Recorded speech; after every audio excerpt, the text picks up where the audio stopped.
Hello friends, स्वागत है आप सभी का हमारे यूट्यूब चैनल में। दोस्तों, आज हम सॉल्व करेंगे रेलवे ग्रुप डी का जो पिछला पेपर है, क्योंकि हर एक एग्ज़ाम का पिछला पेपर जो होता है अपने आप में महत्वपूर्ण हिस्सा हो जाता है। इससे आपको आइडिया लग जाता है कि किस टाइप के क्वेश्चन इस पेपर में पूछे जा रहे हैं और किन-किन टॉपिक पर आपको फोकस करना है, पकड़ बनाना है, ये सब चीज़ें पता चल जाती हैं। तो आज इसी क्रम में हम रेलवे ग्रुप डी का पिछला पेपर जो लगातार हम सीरीज़ चला रहे हैं, उसका आज 27 नंबर का सीरीज़ है। और आप सबकी डिमांड थी कि सर रेलवे के सारे पेपर करवाइए ग्रुप डी के पे, एनटीपीसी, एलपी टेक्नीशियन के। तो हमने एनटीपीसी के बहुत सारे पेपर करवा दिए हैं। अब ग्रुप डी हमने उठाया है, फिर इसके बाद एएलपी टेक्नीशियन उठाएँगे। फिर आगे फिर से रिपीट करेंगे, दूसरे और क्वेश्चन लेंगे एनटीपीसी के। तो फ्रेंड्स, बहुत कुछ सीखने वाले हैं आज की वीडियो में, अगर आप शुरू से लेकर अंत तक देख लेते हैं तो।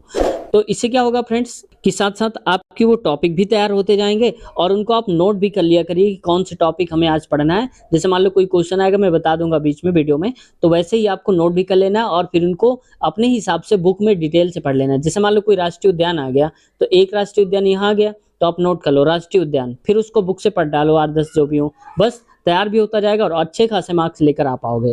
तो शुरुआत करते हैं आज की इस वीडियो की। अगर चैनल पे दोस्तों नए हैं तो अभी तक सब्सक्राइब नहीं किया है, तो आपसे रिक्वेस्ट रहती है कि सब्सक्राइब ज़रूर कर लीजिए, क्योंकि फ्रेंड्स सब्सक्राइब करते हैं हमें हौसला मिलता है और बेल आइकन भी दबा लीजिए, जिससे नोटिफिकेशन मिलेगा आपको, है ना? शुरुआत करते हैं पहली वीडियो।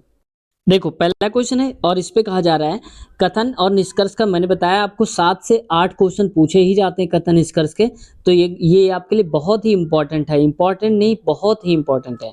देखो कैसे करते हैं। बॉस ने सचिन को उसके सहकर्मियों की उपस्थिति में अपमानित किया है। यानी कि सचिन के जो बॉस थे उन्होंने अपमानित कर दिया है, उनके साथ वाले जो लोग काम करने वाले थे उनके ही सामने अपमानित किया है। अब पढ़ते हैं निष्कर्ष क्या कह रहा है। बॉस को सचिन पसंद नहीं है।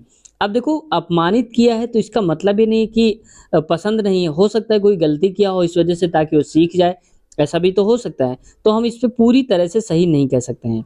सचिन अपने सहकर्मियों के बीच लोकप्रिय नहीं था।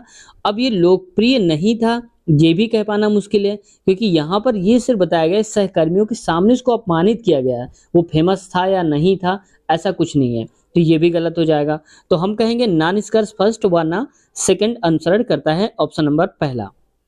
अगला क्वेश्चन है, नेक्स्ट कहा जा रहा है मौर्य काल के साहित्यिक स्रोत में इंडिका और डैश शामिल है। तो ये अर्थशास्त्र शामिल है, इंडिका और अर्थशास्त्र। कब की बात है? मौर्य काल की साहित्यिक, क्योंकि कई बार ये आ जाता है किस काल के लिखा गया है, तो मौर्य काल में ये बात हो रही है अर्थशास्त्र की। अगला क्वेश्चन, एक वस्तु का भार 98 न्यूटन, पृथ्वी पर इसका द्रव्यमान कितना होगा? ये दिया गया है इतना। अब देखो पृथ्वी पर इसका द्रव्यमान बताना है हमको, तो हमारे पास फार्मूला होता है भार का, ये होता है W बराबर यहाँ पर लिख दो m इंटू में g। ठीक है, ये मान लो कि इसका वेट है। अब देखो यहाँ पर ये दिया है टोटल 98 न्यूटन, तो 98 लिख दो। द्रव्यमान हमें बताना है, नहीं पता तो कोई बात नहीं। और ये 9.8 दिया है, तो इसको लिख दो 9.8। अब m की वैल्यू अगर हम निकालेंगे तो m इधर आ जाएगा, ये इधर पहुंच जाएगा। तो हम कहेंगे m इक्वल हो जाएगा 98 बटे में 9.8, और अगर आप पॉइंट हटाओगे तो यहाँ 0 आएगा। 98 से 98 कट जाएगा तो बचेगा 10 हमारे पास। तो सही उत्तर हमारा हो जाएगा m की वैल्यू 10, ऑप्शन नंबर चौथा राइट आंसर है। अगला है क्वेश्चन, देखो जल प्रतिबिंब का। अब ये हर बार जल प्रतिबिंब, दर्पण, मिरर ये और जरूर पूछे जाते हैं, इनको आप रट लेना। देखो इसमें कह रहा है फैमिली, पहले हम पढ़ते हैं क्या रहा है, जल प्रतिबिंब बनाना है। तो देखो जल प्रतिबिंब में थोड़ा सा अंतर ये हो जाता है कि ये मान के चला करो कि जैसे मान लो कोई ये इमेज है, ऐसे करके रखिए, और यहाँ पर ये दर्पण है। दर्पण इधर अगर रखा होगा तो वही छाया बनेगी जैसे कि जल में बनेगी। तो जल और दर्पण के दोनों का सेम होता है, लेकिन दर्पण नीचे रखा होना चाहिए ऐसे करके। ठीक है, दोनों के लिए बता रहा हूँ। तो जैसे मान लो कि F यहाँ पर लिखा है, तो ये है दर्पण या पानी भरा हुआ है। तो जब ये पलट करके आएगा यहाँ पर, तो क्या हो जाएगा, ये ऐसे बनेगा, ऐसे, ये याद रखो। तो उसकी छाया ही तो बन गई। तो अब फैमिली को देख लो जरा ध्यान से, तो यहाँ पर क्या आना चाहिए, ऑप्शन नंबर इसका हो जाएगा ये लास्ट वाला चौथा नंबर का। ठीक है, जब आप इसकी प्रैक्टिस करेंगे तो आसानी से आपको आने भी लगेगा, ये इसमें कोई बड़ी बात नहीं है। अगला क्वेश्चन देखो, फिर कथन और निष्कर्ष का दे दिया है। कह रहा है कि कथन में वजन कम करने वाले एक संस्थान का विज्ञापन कहता है 3 सत्रों में अपना वजन 5 केजी कम करें। यानी कि एक विज्ञापन देने वाला है जो, वो कह रहा है संस्थान इंस्टीट्यूट है कि 3 सत्र में अपना वजन 5 किलो तक कम करें। अब धारणा हम यानी कि अनुमान क्या लगा सकते हैं, यदि आप वजन घटाने के कार्यक्रम में शामिल होते हैं तो 6 सत्रों में आपका वजन 10 केजी कम हो जाएगा। तो यहाँ पर 10 केजी कम हो जाएगा नहीं बात हो रही है, यहाँ पर सिर्फ बात हो रही है कि 3 सत्र में 5 केजी कम हो जाएगा। ऐसा नहीं कि कह दो कि 3 सत्र में 5 हो रहा है, कोई मैथ तो है नहीं कि यहाँ पर कह दोगे 3 सत्र में तो 9 सत्र में 15 केजी कम हो जाएगा, ऐसा भी तो नहीं है, ठीक है? एक दिन 0 हो जाएगा, ऐसा भी नहीं है, तो ये गलत है। अब जबकि नीचे वाले में कहा जा रहा है संस्थान वजन घटाने के कार्यक्रम से संबंधित है। ये बात सही है क्योंकि वजन घटाने की बात कर रहा है ये इंस्टीट्यूट जो है, तो ये बात ठीक है कि वो वजन घटाने के बारे में वो इंस्टीट्यूट खोला गया है, तो सेकंड सही है। तो हम कहेंगे ऑप्शन नंबर 4 केवल धारणा दूसरी अंतर्निहित है। अगला है सतपुरा रेंज में माउंट धूपगढ़ सबसे ऊंची चोटी है जो डैश में स्थित है, तो ये है मध्य प्रदेश में। बस आप याद रखो कि माउंट धूपगढ़ की सबसे ऊंची सतपुरा रेंज याद रखो, वो है मध्य प्रदेश में, सही उत्तर हो जाएगा। अगला क्वेश्चन देखो, नेक्स्ट क्वेश्चन यहाँ पर है केमिस्ट्री का और ये पीरियोडिक टेबल से है, देखते हैं क्या कह रहा है। 3 तत्व ए बी सी, अब देखो कोई 3 तत्व हैं, एक ए है एक बी है और दूसरा है सी, त्रिक बनाते, त्रिक का मतलब 3-3 के पेयर, जैसे पहले वाली जो पीरियोडिक टेबल थी उसमें पेयर बनाया गया था। अब यदि तत्व ए का परमाणु द्रव्यमान 7 है, मान लिया कि इसका 7 है परमाणु द्रव्यमान, तत्व सी का परमाणु द्रव्यमान 39 है और इस वाले का 39 है, तो बी का परमाणु द्रव्यमान क्या होगा, मतलब इसका जो होगा परमाणु द्रव्यमान वो क्या होगा। तो देखो त्रिक डोबेन आयरन ने जो सिद्धांत दिया था वो त्रिक सिद्धांत दिया था, ये भी पेपर में पूछा गया है कि त्रिक सिद्धांत किसने दिया था, तो डोबे राइनर ने दिया था। उन्होंने क्या बुलाया था, कह रहे थे कि अगर एक कोई सी वाला है और एक इस पहले वाला, इन दोनों को अगर हम जोड़ के आधा कर दें तो ये निकल आएगा। अब देखो यहाँ पर अब 39 प्लस का 7 कर दो तो कितना आ जाएगा, ये हो जाएगा 9 7 16 यानी कि 46 हो जाएगा। अब 46 का आधा कर दो 2 तो हो जाएगा 23, तो हम लिखेंगे यहाँ पर कि 23 हो जाएगा सही, ठीक है। तो यहाँ पर देखो आगे हमारे पास 46 बटे में 2 कर दो, कट जाएगा तो 23 आएगा, मतलब इन दोनों का एवरेज जो आएगा वो बीच वाला होता है 23, तो ऑप्शन नंबर होना चाहिए चौथा, ऑप्शन नंबर सही हो जाएगा तीसरा। लेकिन ये कब की बात है, जब डोबे राइनर ने 3 त्रिक का सिद्धांत दिया था, 3-3 समूह बनाए थे। अगला क्वेश्चन देखो, अगला है कह रहा है कि उस विकल्प की पहचान करें जो तीसरी आकृति से उसी प्रकार संबंधित है जिस प्रकार दूसरी आकृति पहली आकृति से संबंधित है। अब देखो इसमें कहा जा रहा है ये है सर्किल और यहाँ पर तो सर्किल तो वही है लेकिन इसमें लाइनिंग बढ़ा दी गई है, 3 लाइन बढ़ा दी गई हैं, तो अब इस वाले में भी तो ये हो जाएगा कि लगभग ये ऐसे बनेगा और इसमें लाइन कर दो एक ये और एक ये, ऐसे करके बिगाड़ किया गया है। तो देख लो कौन सा सही है, तो ऑप्शन नंबर हमारा यही सही हो जाएगा, तो हम कहेंगे दूसरा वाला करेक्ट आंसर हो जाएगा ये वाला। अगला देखो नेक्स्ट क्वेश्चन में, ये क्वेश्चन है केमिस्ट्री का और कह रहा है चांदी पर डैश कोटिंग संक्षारण का उदाहरण है, तो ये काले कोडिंग का, यानी कि चांदी पर जब काला काला सा जम जाता है तो हम कहते हैं कि वो संक्षारण हो रहा है, उसमें जंग लग रहा है, तो ऑप्शन नंबर इसका दूसरा सही उत्तर हो जाएगा। अच्छा फ्रेंड्स, आपसे मैं पूछना चाहूंगा कि विद्युत का सर्वाधिक सुचालक जो पदार्थ है वो कौन सा है, सबसे अच्छा जो सुचालक माना जाता है विद्युत का वो कौन सा है। आप देखते हैं आप में से कितने लोग सही जवाब दे पाते हैं, जो भी कमेंट का जवाब जो भी प्रश्न का जवाब देंगे उनको हम रिप्लाई जरूर देंगे। अगला क्वेश्चन देखो, नेक्स्ट क्वेश्चन में कह रहे हैं, थोड़ा बड़ा करता हूं, इसमें कह रहा है जीवों में भिन्नता से डैश होता है, तो जीवों में जो भिन्नता होती है विविधता की उत्पत्ति और विकास ये दोनों ही अलग अलग हो जाते हैं जब जीवों में भिन्नता आ जाती है। अगला देखो, अगला है the atmospheric pressure at sea level is dash atmospheric, atmosphere कह रहा है कि समुद्री सतह से अगर देखें तो एटमॉस्फेरिक प्रेशर वायुमंडलीय दाब समुद्री सतह से कितना होता है, तो ये होता है 1, ऑप्शन नंबर तीसरा सही उत्तर हो जाएगा। याद रखना ये पूछा भी गया है, 2 बार रिपीट हुआ है क्वेश्चन। अगला क्वेश्चन देखो, इसमें कह रहा है जेड को एक्स लिखा गया है और एक्स के बाद वी और वी के बाद ये, तो जरा ध्यान से देखो ये पीछे की तरफ अगर हम चलेंगे तो सही पता कर पाएंगे। देखो वी के बाद आता है डब्ल्यू, तो डब्ल्यू का गैप कर दिया गया है, एक्स दिया गया है, एक्स के बाद क्या आता है वाई, वाई का गैप है जेड आ गया, मतलब एक एक का गैप किया है। तो यहाँ पर अगर हम लिख देते हैं टी, तो टी के बाद यू का गैप हो जाएगा, वी आ जाएगा, तो ये बात सही है।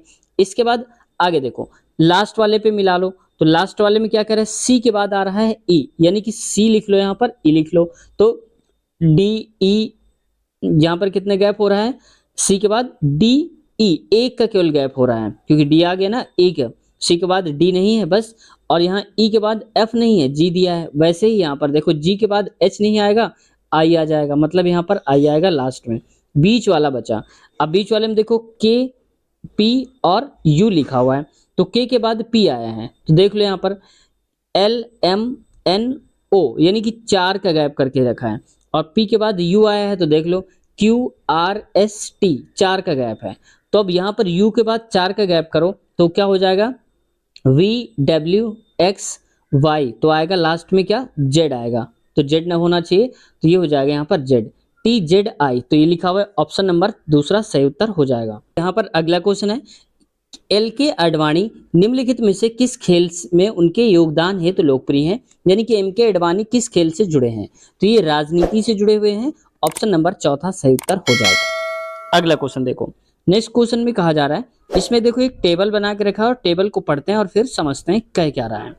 इसमें है नीचे तालिका में 4 वर्षों में 4 विद्यालयों का उत्तीर्ण प्रतिशत दर्शाया गया है, मतलब 4 साल के, ये जैसे 13-14 सेशन पहला और दूसरा ऐसे करके दिया है, ये विद्यालयों के नाम दिए हैं। अब कह रहा है क्वेश्चन में आते हैं, किस वर्ष सभी विद्यालयों का उत्तीर्ण प्रतिशत परिणाम 60% से ऊपर रहा, यानी कि सभी विद्यालयों की बात हो रही है, तो कौन से सन में, इधर इधर इधर इसमें और इसमें कौन सा ऐसा सन रहा है जिसमें सभी विद्यालयों का परिणाम 60% से ज्यादा रहा हो, तो देखो यहाँ तो 27 है, तो 60 से कम ही हो गया, तो ये हटा दो। अगला है 31, ये तो ऑलरेडी कम ही हो गया। 45 है, 60 है, हमें चाहिए 60% से ऊपर, तो ये तो ऑलरेडी गलत हो गया, बच्चा हमारा ये वाला। तो कौन से सेशन में, 2015 और 16 में, तो ये सही उत्तर हो जाएगा हमारा 2015-16, ऑप्शन तीसरा। अगला क्वेश्चन देखो, कह रहा है उत्तर आकृतियों का कौन सा पैटर्न दिए गए पैटर्न से बहुत मिलता जुलता है, ये कौन सा है, तो देखो डी नंबर है। अब इसमें से क्या, डी नंबर तो ऑप्शन दिया है, पहले देखो यहाँ पर कितने इमोजी बने हैं 4, तो इसमें तो 3 ही बने हैं, इन सब में 4 बने हैं, लेकिन मिलता जुलता की बात हो रही है यहाँ पर, तो ये देखो जरा ध्यान से कि यहाँ पर अगर इसको हम थोड़ा सा उल्टा देते हैं, 90 डिग्री पलट दें 90 डिग्री के हिसाब से, तो यही वाली इमेज बन के आ जाएगी, ये वाली सेम। आप एक बार देखना, कोशिश करना, तो ऑप्शन नंबर डी सही उत्तर हो जाएगा। अगला क्वेश्चन, उस संख्या का चयन करें जिसका तीसरी संख्या से उसी प्रकार संबंध है जैसा कि दूसरे नंबर का पहले वाले से, तो देखो 63 से 59 हुआ है, यानी कि कितना जोड़ा गया होगा 6। अब 61 में अगर हम 6 जोड़ दें, 61 प्लस का 6 जोड़ दो तो कितना हो जाएगा 67, बस यही करना था, ऑप्शन नंबर पहला ही सही उत्तर हो जाएगा 67 वाला। अगला क्वेश्चन की तरफ, वह आकृति ढूंढें जो निम्नलिखित समरूपता में प्रश्न चिन्ह को प्रतिस्थापित करेगा, मतलब यहाँ पर क्या आएगा। अब जरा इससे ध्यान से देखो, यहाँ पर सबसे अंदर जो ब्लैक कलर का है वो त्रिभुज बना है, और इसमें त्रिभुज कहाँ है, सबसे बाहर वाला, यानी कि जो सबसे अंदर चित्र है उसको सबसे बाहर कर दिया गया है। वैसे देखो इसमें क्या था कि त्रिभुज सबसे अंदर है, तो ये बात तो फिक्स हो गई कि सबसे बाहर अब क्या आने वाला है, त्रिभुज आने वाला है। इसके बाद सबसे बाहर देखो क्या बना हुआ है, ये वाला, ये स्क्वायर वर्ग बना है, और ये कहाँ पहुंच गया, सबसे अंदर। इसका मतलब सबसे बाहर वाला जो होगा वो सबसे अंदर होगा, ये वाला, ये जो दिख रहे हैं ना बाहर वाला, तो ये सबसे अंदर होगा। तो देख लो जरा, बस यहीं से मैच कर लो, सबसे अंदर कहाँ पर दिया है, तो सबसे अंदर क्या होना चाहिए था, ऐसा होना चाहिए था, तो इसमें देखो कहाँ पर है, तो ये हो जाएगा इसका सही उत्तर हमारा चौथा नंबर वाला, ये वाला। मैं एक बार छोटा करके सबको एक साथ दिखाने की कोशिश करता हूँ, पता नहीं आपको दिख रहा होगा या नहीं भी दिख रहा होगा, लेकिन आप देख लो ऐसे करके, ठीक है। कलर वाला तो कोई होगा नहीं क्योंकि कलर तो ऑलरेडी हटा ही दिया गया है। अगला है विद्युत धारा किसके बराबर होती है, तो ये आई होती है, आई बराबर क्यू अपान में टी होती है, याद रखना हमेशा, तो ऑप्शन नंबर चौथा सही उत्तर हो जाएगा। अगला क्वेश्चन है यहाँ पर, एक तत्व का परमाणु क्रमांक 15 है, इसके रासायनिक गुण निम्न में से किस तत्व के समान होंगे, तो पहले इसके विन्यास कर लेते हैं इलेक्ट्रॉनिक, तो यहाँ पर 15 है, तो 15 को हम लिख सकते हैं 2, 8 और 5, क्यों, क्योंकि हमारे पास फॉर्मेट होता है पहले 2, 8, 8, 18 ऐसे करके हम लिखते हैं, तो पहले 2 रखते हैं फिर 8 रखते हैं, फिर जो बचता है यहाँ 8, और इससे भी ज़्यादा बच रहा है 8 से तो इधर रख दो, तो देखो 5 आ रहा है लास्ट में, तो अब इन सब के बाद लास्ट में 5 किसके आ रहा होगा, तो मैं पहले वाले को ले लेता हूँ, तो पहले वाले को एनी लिखता हूँ, तो ये 10 करना है तो हो जाएगा 2, 8, तो देखो लास्ट में 8 आ रहा है, ये तो नहीं होगा, लास्ट में 5 आना चाहिए। बीई, तो बीई का तो हो जाएगा यहाँ पर, बीई का 2 और 2, तो ये तो कुछ हुआ नहीं, तो बचा हमारे पास कौन सा, अब लेते हैं नाइट्रोजन को, नाइट्रोजन का हो जाएगा 7, और 7 को हम लिख सकते हैं 2, 5, तो देखो लास्ट में यहाँ पर भी 5 आ गया, इसमें यहाँ भी 5, यहाँ भी 5, तो ऑप्शन नंबर सही हो जाएगा हमारा तीसरा वाला। अब आप कहेंगे कि फिर 8 वाला क्या होगा, ओ वाला, तो देख लो 8 वाले को हम क्या कर सकते हैं, 2 और 6, तो लास्ट में 6 आ रहा है, ये नहीं होगा। तो बस ऑप्शन नंबर हमारा तीसरा वाला सही उत्तर हो जाएगा। समझ गए होंगे आप। अगला क्वेश्चन है, निम्नलिखित में से कौन सा विलयन अधिक अम्लीय होगा? तो देखो, अम्लीय सबसे ज्यादा कौन होगा? जो हमारे पास वैल्यू होती है 7, 7 से चल करके जाता है यहाँ पर, 7 से इधर, तो 7 से जितने भी कम होंगे वो होते हैं अम्लीय। तो इस 0 तक होता है, सबसे लास्ट जो अम्लीय होता है वो 0। तो ऑप्शन नंबर तीसरा सही हो जाएगा, अम्लीय। अगर सबसे ज्यादा क्षारीय बोला जाए तो सबसे ज्यादा क्षारीय होगा 14 नंबर का। अब ये कई बार पूछा गया है कि पीएच का जो रेंज होता है वो परास कितने से कितने के बीच में होता है? तो पीएच वैल्यू तो 0 से लेकर के 14 तक के बीच में होता है।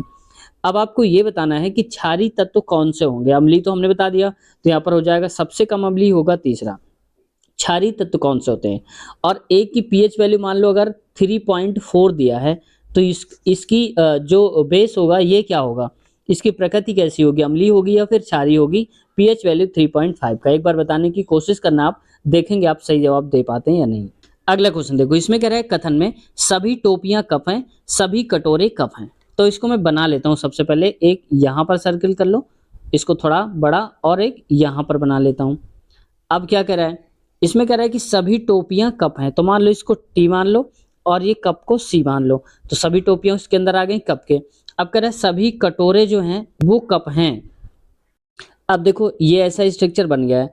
अब कह रहा है कि अब देख लेते हैं, अब क्या कह रहा है निष्कर्ष हमारा, कुछ कटोरे टोपियां हैं। तो कुछ कटोरे जो हैं वो टोपियां हैं, मतलब कुछ के टी में मिल रहे हैं। तो ऐसा नहीं है, हमने नहीं मिलाया, चाहते तो मिला भी सकते थे, क्योंकि यहाँ पर फिर भी ये निष्कर्ष निकल आता जो कह रहा था। तो ये हो भी सकता है और नहीं भी हो सकता है। ठीक है, अगला क्या कह रहा है? कोई कटोरा टोपी नहीं है। अब कोई कटोरा मतलब कोई के टी नहीं है। तो देखो एक बार तो ये हो सकता है, जैसे हमने बना दिया कोई टी के नहीं है, हमारे हिसाब से ये सही है। लेकिन कोई और जब बनाएगा तो हो सकता है ये इसको इसके अंदर कर दे, क्योंकि ये कंडीशन तो ऑलरेडी फॉलो होगी ना, सभी टी तो सी रहेंगे ना। तो इसका मतलब है कि ऐसा भी हो सकता है। तो या तो हमारा ये कंडीशन सही हो जाएगी कि दोनों मिल रहे हैं, या तो दो हो जाएगी कि दोनों अलग अलग हैं। तो या तो फर्स्ट या सेकंड अनुसरण करता है। अगला क्वेश्चन, अगला है धातु एक दूसरे को उनके अनुसार विस्थापित कर सकते हैं। तो ये प्रतिक्रियाशीलता के हिसाब से प्रतिस्थापित करते हैं एक दूसरे को, जो धातु में होती हैं। ये भी आप याद रखना। तो फ्रेंड्स आज की वीडियो हम यहीं तक रखते हैं, और आगे जो क्वेश्चंस बच रहे हैं उनको हम नेक्स्ट पार्ट में कवर कर लेंगे। तो आज की वीडियो कैसी लगी कमेंट सेक्शन में आप जरूर बताएं, और चैनल को अब तक सब्सक्राइब नहीं किया है तो आपसे रिक्वेस्ट है चैनल को सब्सक्राइब जरूर कर लिया करिए फ्रेंड्स, और बेल आइकन दबा लीजिए, जिससे हम कोई भी वीडियो डालेंगे आपके पास नोटिफिकेशन पहुंच जाएगा और आप उसको सबसे पहले देख भी पाएंगे। फ्रेंड्स रेलवे का इंटरव्यू गणित वीडियोज जो हमने रेलवे वाली मैथ के चैप्टर्स करवाए हैं, उन सबको अगर आप देखना चाहते हैं तो इसी वीडियो के नीचे आपको लिंक मिल जाएगी, आप वहां से देख लेना। ये सबसे अच्छा रहेगा आपके लिए कि हमारे चैनल के प्लेलिस्ट में जाइए। प्लेलिस्ट में जैसे ही आप ओपन करेंगे तो अलग अलग टाइप की प्लेलिस्ट आपको मिल जाएंगी, रेलवे पिछला पेपर, गणित की, जनरल नॉलेज की। तो जो भी आप देखना चाहते हैं वहाँ प्लेलिस्ट पे क्लिक करिए और उसमें सारे पार्ट खुल करके आपके सामने आ जाएंगे, तो वहाँ से आप देख लेना। तो प्लेलिस्ट एक बार विजिट कर लीजिए, प्लेलिस्ट में जा करके एक बार चेक कर लीजिए। तो फ्रेंड्स मिलते हैं नए वीडियो में नए कंटेंट के साथ। अपना ख्याल रखिए, टेक केयर, बाय बाय।